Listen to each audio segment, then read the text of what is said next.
আগামী দিন এই বুধবার 18ই সেপ্টেম্বর ভাদ্রী পূর্ণিমার তিথিতে পড়েছে বছরের প্রথম চন্দ্রগ্রহণ। পূর্ণিমা তিথিতে এই গ্রহণ সৃষ্টি করেছে একটি বিরল সংযোগের। এই বিশেষ তিথিতে পারলে সাথে রাখুন এই গাছের শিকড়।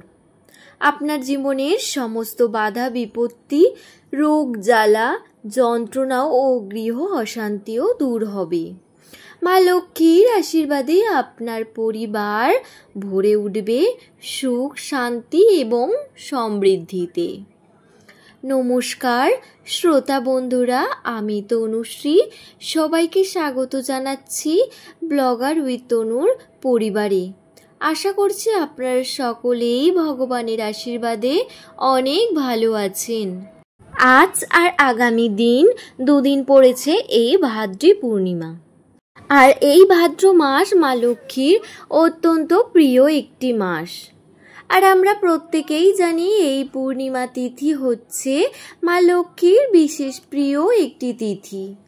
আর পূর্ণিমায় প্রায় প্রত্যেকেরই বাড়ি মা লক্ষ্মীর বার্ষিকী পূজা হয়ে থাকে এবং গৃহস্থ বাড়িতে মা লক্ষ্মী ও নারায়ণের পুজো হয়ে থাকে এই ভাদ্রী পূর্ণিমার দিনে।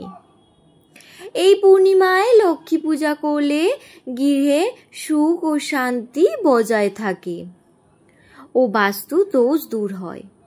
কিন্তু এই বছর 2024 সালে এই বিশেষ তিথিতে আবার পড়েছে বছরের প্রথম চন্দ্রগ্রহণ। তাই বন্ধুরা, চন্দ্রগ্রহণ ও পূর্ণিমা তিথি সৃষ্টি করেছে একটি গভীর সংযোগের। খুব সাবধানপূর্বক থাকবেন সকলে এই দিনটিতে।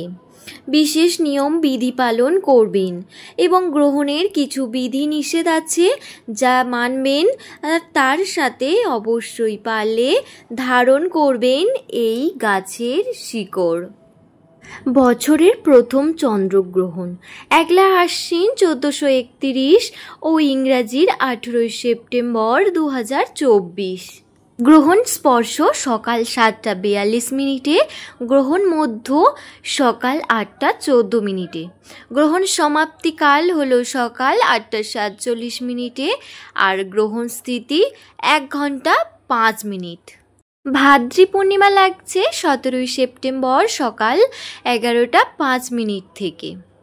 থাকবে 18 সেপ্টেম্বর সকাল 8:48 পর্যন্ত। বাস্তুশাস্ত্রে এমন অনেক গাছের কথা বলা হয়েছে যে গাছগুলি বাড়িতে লাগালে গৃহে ইতিবাচক শক্তির প্রবাহ শুরু হয়। জীবনে সমৃদ্ধি আনতে গাছগুলির প্রভাব বিস্তর। এমনই একটি গাছ হলো অপরাজিতা। বিশেষ করে সাদা অপরাজিতা গাছের মূলের আশ্চর্য গুণ সম্পর্কে জানলে আপনিও অবাক হবেন। অপরাজিতা ফুল আমরা সকলেই চিনি। সাদা এবং গাঢ় নীল বর্ণের অপরাজিতা পুষ্প দর্শনেও অতীব শান্তি লাভ হয়।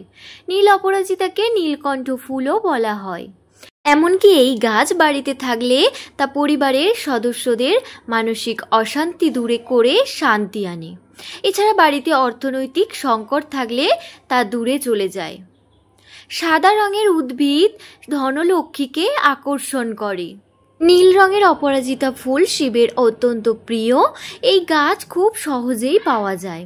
এই গাছের মূল দিয়ে যদি এই কাজটি করা যায় তাহলে জীবন থেকে অনেক সমস্যা কমে যাবে। এই সাদা অপরাজিতা গাছের মূল যে কোনো একটি বিশেষ দিনে বা চন্দ্রগ্রহণের সময় করলে বেশি কার্যকর হয়। শ্বেত অপরাজিতার মূল বিশেষ দিনে আপনারা 1 বা 2 ইঞ্চি মতো তুলবেন কিংবা কোনো নার্সারি থেকে আনবেন। তারপর ভালো করে মূলটা পরিষ্কার করে চন্দন মাখিয়ে লাল বা সাদা শালু কাপড়ে জড়িয়ে শিবের চরণে রেখে ধূপ দেখিয়ে তারপর সাদা সুতো দিয়ে হাতে বা কোমরে ধারণ করতে হবে। মেয়েরা বাঁ হাতে এবং ছেলেরা ডান হাতে ধারণ করবে। এবং এই অপরাজিতা গাছের মূল আপনারা আপনাদের আলমারি বা নিজেদের মানিব্যাগে রেখে দেবেন। তাহলে অর্থের পরিমাণ বৃদ্ধি পাবে। দীর্ঘদিনের আটকে থাকা কাজ খুব দ্রুত সম্পূর্ণ হয়ে যাবে। পারিবারিক অশান্তি থেকে মুক্তি পাবেন এবং নিজেকে এবং অন্যের কাছে প্রভাবশালী করে তুলতে সাহায্য করে। শত্রু দমন করে বিশেষ কার্যকারী এই মূল। যে কাজে দীর্ঘদিন ধরে সাফল্য পাচ্ছেন না সেই কাজে সফল হবেন। নিজের যোগ্য সম্মান প্রাপ্তি হচ্ছে না, তো এই মূল ধারণ করলে সম্মান প্রাপ্তিতে খুব ভালো ফল লাভ করা যায়। ও এই পূর্ণিমায় চন্দ্রগ্রহণের দোষ মুক্ত হতে গ্রহণ করুন সাত্ত্বিক আহার।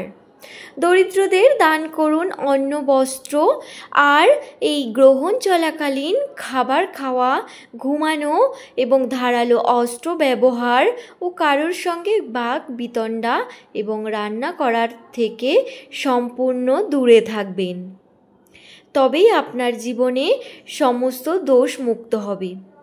রাধে রাধে বন্ধুরা, এই পর্বটি আপনাদের ভালো লাগলে অবশ্যই শেয়ার করে দেবেন, অন্যদের দেখার সুযোগ করে দেবেন।